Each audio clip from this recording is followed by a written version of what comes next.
Well, I remember back in 2012 when I saw the first Sinister, and I mean, I was scared out of my skin. It was creepy, it was disturbing, it was graphic.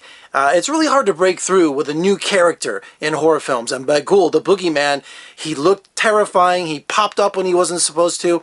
And so I was looking forward to the sequel.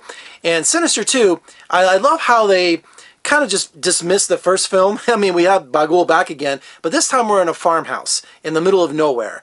And we have a mother, a wife, who's left her abusive husband with her two boys.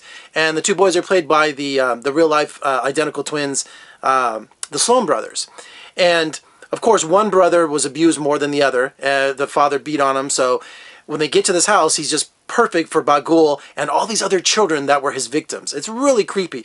And they're in the middle of this cornfield, too. So it's like Children of the Corn. It's like Night of the Living Dead, the original. They even have a clip of the original. The boys are watching it on television, which was the movie that gave me nightmares when I was a little kid. I think I was in kindergarten, or right about kindergarten, seeing the original on TV, and I still had nightmares. To this day, I had zombie nightmares. I can't watch Walking Dead in my house alone. Someone's got to be there. And if you remember in the first Sinister, they had the film of the ritual killings of the families, which was disturbing enough.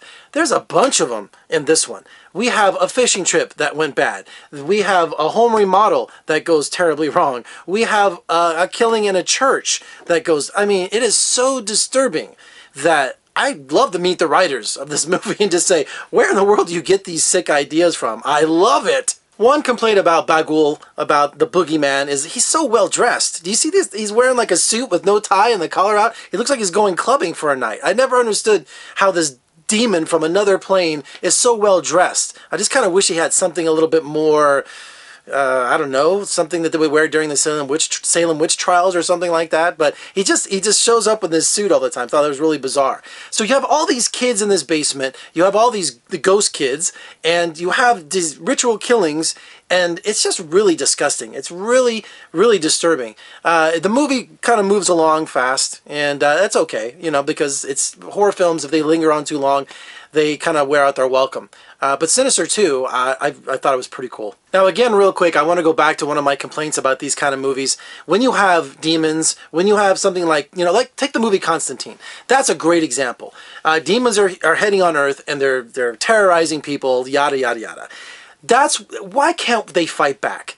If it's a demon, if it can punch a hole in this world, if it does evil, there's good. And there's got to be a spell, there's got to be a potion, something that they can fight back with. I hate how demons in these horror films have total reign over our plane with no way for us to fight back, with a prayer or with something. Just something that we can just battle Bhughul. I hate how he wins all the time. It just drives me crazy. Something to fight back. Doesn't mean we have to win, but just something to give Bhughul something to think about when he goes back in the movie screen. Alright, Sinister 2, thought it was pretty good. This is a great movie to see right before school starts. Well, it's school starting. This is the last weekend before school starts in Las Vegas, so I think it's a really cool date to, you know, take someone to, because it's pretty chilling. It really is. All right, for more reviews and interviews, just surf on over to my website at vegasfilmcritic.com. Pick up my podcast at iTunes, and please comment below, subscribe, and share. I would greatly appreciate it. Ooh, I'm telling you, wait till you see what's in store on Sinister 2. I mean, it is not for the squeamish. I'm Jeffrey K. Howard. Let's fire this thing up.